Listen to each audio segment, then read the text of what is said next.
नमस्कार, मैं अनुराग।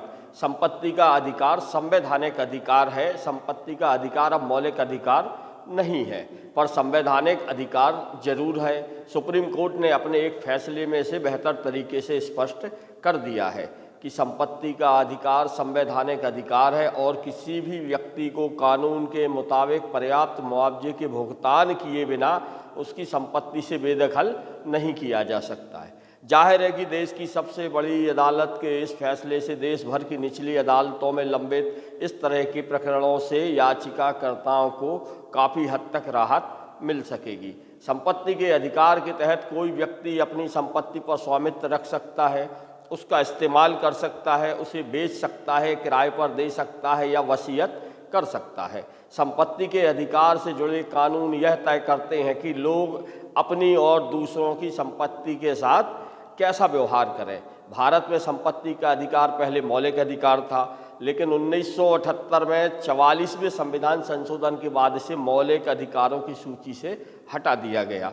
Supreme court ने विद्या देवी बनाम हिमाचल प्रदेश राज्य और अन्य के मामले में एक फैसला सुनाया था कि संपत्ति का अधिकार एक मानवाधिकार है। संपत्ति के अधिकार को 1978 में 44वें संविधान संशोधन के साथ एक मौलिक अधिकार के रूप से हटा दिया गया था। इसे अनुच्छेद 300A के तहत एक संवैधानिक अधिकार बनाया गया था।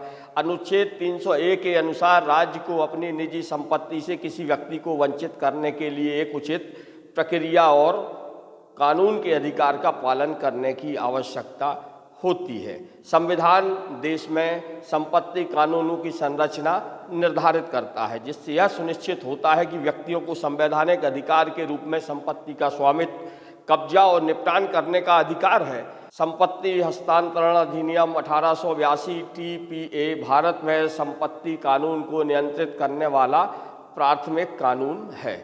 सुप्रीम कोर्ट ने कहा है कि भूमि अधिग्रहण के मामलों में मुआवजे का निर्धारण और वितरण जल्द से जल्द होना चाहिए, ताकि भूमि मालिकों को उनके वैध अधिकारों से वंचित न किया जाए। यह फैसला न केवल भूमि मालिकों के अधिकारों की सुरक्षा सुनिश्चित करता है, बल्कि इस बात को भी रेखांकित करता है कि संवैधानिक अधिकारों के उल्लंघन को नज़रअंदाज नहीं किया जा सकता है। देश भर की अनेक अदालतों में ऐसे हजारों केस SDM, निचली अदालतों, विभिन्न प्राधिकरणों और हाई कोर्टों में इस तरह के अनेक मामलों वर्षों से चल रहे हैं, जिनमें करीब करीब एक सी शिकायतें हैं। सरकार ने अथवा सरकारी टेंडर लेने वाली एजेंसियों ने निर्माण या अन्य उपयोग के लिए ज़मीनों का अधिग्रहण तो कर लिया, या कहें कि ज़मीन पर कब्जा तो कर लिया, ज़मीन पर काम भी चालू कर दिया, लेकिन आज भी उनको मुआवजा उन ज़मीनों के मालिकों को नहीं मिल पाया है अथवा आधा अधूरा ही दिया गया है। जस्टिस BR गवई और जस्टिस KV विश्वनाथन की पीठ ने कहा है कि संविधान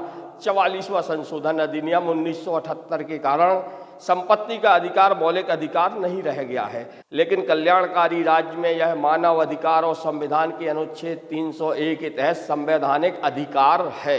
यह अनुच्छेद कहता है कि कानूनी अधिकार के बिना किसी भी व्यक्ति को उसकी संपत्ति से बेदखल नहीं किया जाएगा। शीर्ष अदालत ने यह फैसला Bengaluru Mysuru infrastructure corridor project के लिए भू अधिग्रहण से जुड़े एक मामले में कर्नाटक हाईकोर्ट के नवंबर 2022 के फैसले को चुनौती देने वाली अपील पर सुनाया है। पीठ ने कहा है कि परियोजना के लिए जमीन अधिग्रहित करने के लिए कर्नाटक औद्योगिक क्षेत्र विकास बोर्ड KIADB ने 2003 में प्रारंभिक अधिसूचना जारी की थी और नवंबर 2005 में अपीलकर्ताओं की जमीन पर कब्जा कर लिया गया था। शीर्ष अदालत ने कहा कि अपीलकर्ता भूस्वामियों को पिछले 22 वर्षों के दौरान कई बार अदालत का दरवाजा खटखटाना पड़ा है और उन्हें बिना कोई मुआवजा दिए उनकी संपत्ति से बेदखल कर दिया गया। मुआवजा पाने के लिए अपीलकर्ताओं की ओर से कोई देरी नहीं की गई थी, बल्कि राज्य अथवा KIADB भी अधिकारियों के सुस्त रवैये की वजह से अपीलकर्ता को मुआवजा नहीं मिला था। पीठ ने कहा कि अवमानना कार्रवाई में नोटिस जारी होने के बाद ही 22 अप्रैल 2019 को विशेष भू अधिग्रहण अधिकारी SLAO ने अधिग्रहित भूमि का बाजार मूल्य निर्धारित करने के लिए 2011 में प्रचलित दिशा निर्देश मूल्यों को आधार बनाया और मुआवजे का निर्धारण कर दिया। पीठ ने कहा, अगर 2003 के बाजार मूल्य पर मुआवजा प्रदान करने की अनुमति दी गई तो यह न्याय का मजाक बनाने और अनुच्छेद 301 के प्रावधानों का मखौल उड़ाने जैसा होगा। सुप्रीम कोर्ट के लिए संविधान के अनुच्छेद 142 के तहत अपनी शक्तियों के इस्तेमाल का यह उचित मामला है और यह अदालत एसएलओ को 22 अप्रैल 2019 को प्रचलित बाजार मूल्य के आधार पर अपीलकर्ताओं के लिए मुआवजे का निर्धारण करने का निर्देश देती है। शीर्ष अदालत ने यह भी कहा कि एसएलओ पक्षकारों को सुनने के बाद 2 महीने के भीतर नए सिरे से मुआवजे की घोषणा करेंगे।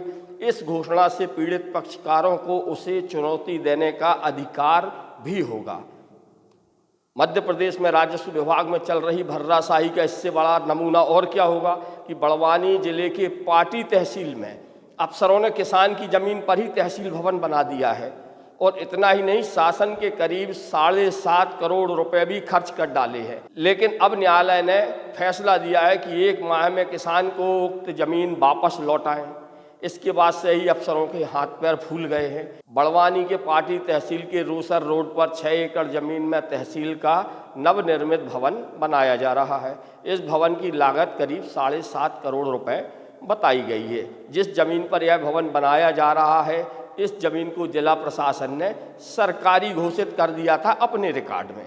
जिस जमीन का विवाद है, यह किसान परिवार की जमीन थी। किसान हीरा और उमराव पिता गोरखिया ने इसे अपनी पैतृक भूमि बताया था। उनकी जमीन को सरकारी घोषित करने पर इन्होंने न्यायालय में दावा प्रस्तुत किया था। न्यायालय ने सुनवाई के पश्चात फैसला उनके पक्ष में दिया है। प्रथम व्यवहार न्यायाधीश सीता कनोजे ने विवादित भूमि को किसानों की माना है।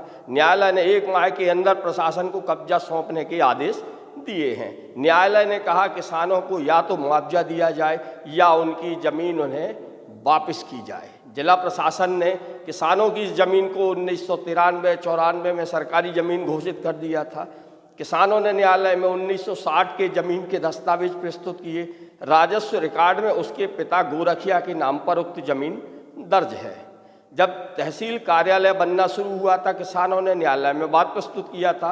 1.5 साल तक इस मामले की सुनवाई चलती रही। अब फैसला आया है। तहसील कार्यालय का ढांचा लगभग बनकर तैयार हो चुका है।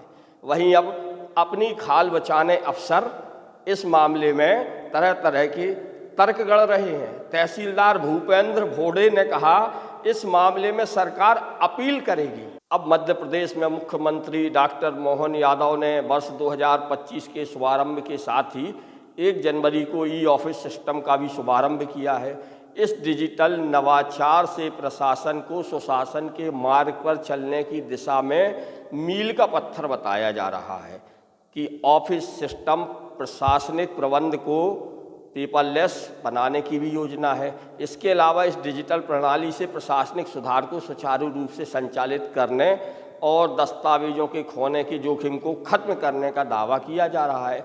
लेकिन ये नहीं बताया गया है अब तक कि जो भूमि अधिग्रहण या अन्य जमीनों से संबंधित राजस्व प्रकरण विभिन्न न्यायालय में लंबित हैं, उन्हें समाप्त करने की दिशा में क्या कार्यवाही की जाएगी। यदि आपका या आपके किन्हीं परिजनों का मध्य प्रदेश राज्य के अंदर या देश भर में किसी भी राज्य में इस तरह के भूमि से संबंधित विवाद लंबित हैं, तो सुप्रीम कोर्ट के इस फैसले का आप फायदा जरूर उठाएं। नमस्कार, मैं अनुराग।